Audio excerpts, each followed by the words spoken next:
போட்டித் தேர்வில் தயாராகும் அனைத்து நண்பர்களுக்கும் வணக்கம். இது நம்ம ராயல் அகாடமியோட HCF LCM சீரிஸ் வீடியோ.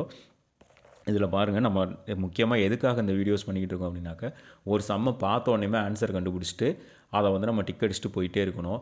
முக்கால்வாசி நம்ம சில லாஜிக்ஸை யூஸ் பண்ணால் கண்டிப்பாக பார்த்த உடனே கண்டுபிடிச்சிடலாம். அந்த லாஜிக் தான் நம்ம யூஸ் பண்ணுறோம் இப்போ. அதனால் நமக்கு டைம் சேவ் ஆகும்.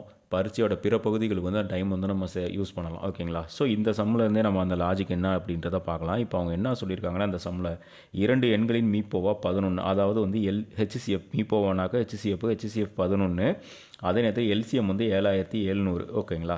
ஸோ இப்போ 7700, ஓகேவா? 7700 ஜீரோவில் முடிஞ்சிருக்கு. இப்போ இந்த ஜீரோவில் முடிஞ்சிருக்கு அப்படின்னாக்க கண்டிப்பாக எத்தனை நம்பர் கொடுத்துருந்தாலும் அதில் ஏதாச்சும் ஒரு நம்பர் ஜீரோவில் முடியணும். அப்போ தான் எல்சிஎம் ஜீரோவில் முடியும். அப்படி இல்லை அப்படின்னாக்க எத்தனை நம்பர் வேணாலும் கொடுத்துருக்கலாம். அதில் ஒரு நம்பர் 5ல் முடிஞ்சு இன்னொரு நம்பர் ஈவன் நம்பராக இருக்கணும். ஈவன் நம்பர், ஓகேங்களா? இரட்டைப்படை என்ன இருந்துச்சுனாக்க 10 நம்பர் கொடுத்துருக்காங்க. 8 நம்பர் எதா வேணாலும் இருக்கட்டும். 9வது நம்பர் 5ல் முடிஞ்சு 10வது நம்பர் ஈவன் நம்பராக இருந்துச்சு அப்படின்னா கண்டிப்பாக எல்சிஎம் ஜீரோவில் முடியும். ஓகேங்களா? ஸோ இந்த 2 லாஜிக் தெரிஞ்சாவே நம்ம இந்த சம்மை பார்த்தோன்னே கண்டுபிடிச்சிடலாம். இது ப்ராக்டிஸில் தான் வரும். கண்டிப்பாக இதுக்கு பயப்பட தேவையில்லை. ஸோ இப்போ 7700 கொடுத்தாச்சு. ஒரு நம்பர் 275 கொடுத்துட்டாங்க. அப்போ இன்னொரு நம்பர் என்ன அப்படிங்கிறாங்க. இதுக்கு மல்டிப்ளிகேஷன் இதெல்லாம் போட்டுட்ருக்க தேவையில்ல. கண்டிப்பாக 275 அப்படின்னா அடுத்த நம்பர் கண்டிப்பாக ஈவன் நம்பராக தான் முடிஞ்சிடும். ஈவன் நம்பராக தான் இருக்கணும். அப்போ இதில் 2 ஆப்ஷனாக ஸ்ட்ரைக் அவுட் பண்ணிடலாம். இது கிடையாது, இது கிடையாது. ஓகேவா? அடுத்தது 308, 318 கொடுத்துருக்காங்க. இந்த 2ல் தான் ஏதோ ஒன்று. இப்போ பார்த்தீங்க அப்படின்னாக்க HCF 11 கொடுத்துருக்காங்க. அப்போ அந்த வந்திருக்கக்கூடிய நம்பர், ஓகேங்களா, 2 நம்பருமே 11ஆல் கண்டிப்பாக டிவைட் ஆகணும். 275 11 டிவைட் ஆகிற மாதிரி இந்த 308 11ஆல் டிவைட் ஆகணும். 308 மட்டும் போட்டு பாருங்கள், கண்டிப்பாக டிவைட் ஆகும். 2 22 8 8, ஓகேங்களா? ஸோ அப்போ 308 தான் இதுக்கு உண்டான ஆன்சர். அவ்வளோதான், சிம்பிளாக முடிஞ்சிருச்சு. இதை நீங்கள் பார்த்த உடனே 2 ஆன்சர் ஸ்ட்ரைக் அவுட் பண்ணிடலாம். அடுத்த இருக்க 2ல் ஏதாச்சும் ஒன்றை லாஜிக் யூஸ் பண்ணி இதுதான் ஆன்சர் அப்படின்னு சொல்லி நம்ம போட்டு போயிடலாம். அவ்வளோதான், சிம்பிளாக முடிஞ்சு போச்சு. இப்போ நமக்கு டைமை அடுத்த பார்ட்டுக்கு நம்ம யூஸ் பண்ணலாம். ஓகேங்களா? இது இப்போ நான் சால்வ் பண்ணது கொஞ்சம் எலாபரேட்டாக பண்ணியிருக்கு. இதை நீங்கள் ப்ராக்டிஸ் பண்ணிங்க அப்படின்னாக்க ஒரு ஜஸ்ட் 1 மினிட்குள்ளாரையுமே இந்த சம்மை நம்ம முடிச்சிடலாம். ஓகேங்களா? இப்போது அடுத்த சம் பார்க்கலாம். அடுத்த சம்மில் என்ன சொல்லியிருக்காங்க அப்படின்னு பார்த்தீங்கன்னா, 6715லிருந்து மிகப்பெரிய எண்ணை கழிக்கும் போது கிடைக்கக்கூடிய எண் 12, 18, 21, 30 ஆகியவற்றால் மீதியின்றி வகைப்படுகிறது. அந்த பெரிய எண் என்ன அப்படின்னு சொல்லி கேட்டிருக்காங்க. இதையும் பார்த்தோன்னே கண்டுபிடிக்கலாம். லாஜிக் இருந்தால் நீங்கள் எல்சிஎம் போட்டு பாருங்கள். எல்சிஎம் இல்லாமல் எப்படி போடுறதுன்னு நான் சொல்கிறேன். என்னன்னு பார்த்தீங்க அப்படின்னாக்க, இப்போ இந்த நம்பரோட எல்சிஎம் எடுக்கிறோம். இந்த நம்பருக்கு எல்சிஎம் எடுத்தால் கண்டிப்பாக எதில் முடியும்னு கேட்டாக்க ஜீரோவில் தான் முடியும். சரிங்களா? கண்டிப்பாக ஜீரோவில் தான் முடிஞ்சே ஆகணும். அப்போ அடுத்தது அவங்க என்ன கேட்குறாங்கன்னு பாருங்கள். அடுத்தது அவங்க என்ன கேட்குறாங்கன்னா 1715, ஓகேவா? 1715 இதிலேருந்து ஒரு பெரிய எண்ணை கழிச்சாக்க வரக்கூடிய எண் ஒரு நம்பர் கிடைக்கும். சம்திங் ஏன்னு வச்சுக்கோங்க. ஆனால் முடிகிறது ஜீரோவில் தான் முடிஞ்சு ஆகணும். ஏன்னு கேட்டால் இங்கே 0 இருக்குது. ஓகேவா? இப்போ இங்கே 5 இருக்குது. இங்கே 5 இருந்தால் தானே இங்கே ஜீரோவில் முடியும். இந்த 5 இதிலேருந்து நம்ம இதை கழிக்கிறோம். ஓகேவா? இதுலேருந்து இதை கழிக்கிறோம். இங்கே 5 இருந்தால் மட்டும்தான் இங்கே 0 நிற்கும். இங்கே நிற்கும். ஓகேவா? இந்த இடத்துல 0 நிற்கும். ஓகேவா?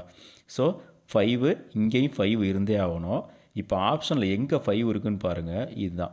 ஓகேவா? 5455, 5455 இந்த நம்பரை கழிச்சாதான் உங்களுக்கு இங்கே ஒரு நம்பர் வரும். இந்த நம்பர் இங்கே வரக்கூடிய நம்பர் தான் 12, 18, 21, 30 ஆகியவற்றால் வகுப்படக்கூடிய அந்த எண். அதையும் நம்ம சரி பார்த்துருவோம். ஓகேங்களா? 5455 வருதா அப்படிங்கிறதையும் பார்க்கலாம். பார்த்துட்டாக்கா உங்களுக்கு புரிஞ்சிடும். அடுத்தடுத்து வரக்கூடிய கணக்குகளில் இதை நீங்கள் அப்ளை பண்ணுவீங்க. பார்க்கலாம். இப்போ 12 அப்படின்னாக்க 2 ஸ்கொயர் இன்ட்டு 3. அடுத்து 18நாக்க 2 இன்ட்டு 3 ஸ்கொயர். 21 = 3 இன்ட்டு 7. அடுத்தது 30 = 2 இன்ட்டு 3 இன்ட்டு 6. சாரி 5. ஓகேவா? 5. இப்போ நம்ம எல்சிஎம் எடுக்கிறோம். எல்சிஎம் எடுத்தாக்க 2ல் பெரிய நம்பர் 2 ஸ்கொயரு பெரிய அடுக்கு, 3ல் 3 ஸ்கொயரு, அப்புறம் ஒரு 7 எல்லாமே நிற்கிது. வேறு என்ன வந்து நிற்கிதுனாக்கா 5 வந்து நிற்கிது. ஓகேவா? ஸோ இது எல்லாத்தையும் நீங்கள் போட்டு பார்த்தீங்கன்னா 1260 வரும். ஸோ இப்போ நம்ம எல்லாத்தையும் பெருக்கிறோம். பெருக்கி பார்த்தோம் அப்படின்னாக்கா 2 ஸ்கொயருக்கு 4, 3 9 7. அப்போ 4 × 5 எவ்வளவு 20, 20 × 63. ஓகேவா? 20 × 63, 3 × 0 போட்டுக்கிறோம். அதுக்கப்புறம் 2 × 3 6, 2 × 6 1260 வரணும். ஓகேவா? 1260 தான் அந்த நம்பர். இப்போ கழித்து பார்ப்போம். வாங்க இப்போ எங்கேருந்து கழிக்கிறோம் அப்படின்னாக்க 6715லேருந்து 1260 கழிக்கிறோம். 5. ஓகேவா? அதுக்கப்புறம் ஒரு 5, அதுக்கப்புறம் 66, அதுக்கப்புறம் 54. ஓகேவா? 5455 வந்துருச்சா? அந்த ஆன்சர் வந்துருச்சா? அவ்வளோதான். இதுதான் சிம்பிள். இதுதான் வந்து நம்ம பார்த்தோன்னே கண்டுபிடிக்கிறது. இது மாதிரி இன்னும் நிறைய இருக்குது. ஒவ்வொரு சம்மாக நம்ம பார்க்கலாம். இதுக்கெலாம் வந்து நீங்கள் கொஞ்சம் சப்போர்ட் பண்ணுங்கள், சப்ஸ்கிரைப் பண்ணுங்கள். நிறைய பேர் பார்த்துட்டு சப்ஸ்கிரைப் பண்ணாமல் இருக்காங்க. கொஞ்சம் சப்ஸ்கிரைப் பண்ணி ஷேர் பண்ணுங்கள். நிறையா வந்து சப்போர்ட் பண்ணுங்கள். அப்போ தான் எங்களை மாதிரி சேனல்லாம் வந்து வளர முடியும். உங்களோட சப்போர்ட்டுக்கு இப்போவும் நன்றி தெரிவிச்சுக்கிறேன். நிறைய சப்ஸ்கிரைப் பண்ணி சப்போர்ட் பண்ணுங்கள் நண்பர்களே. நன்றி, வணக்கம்.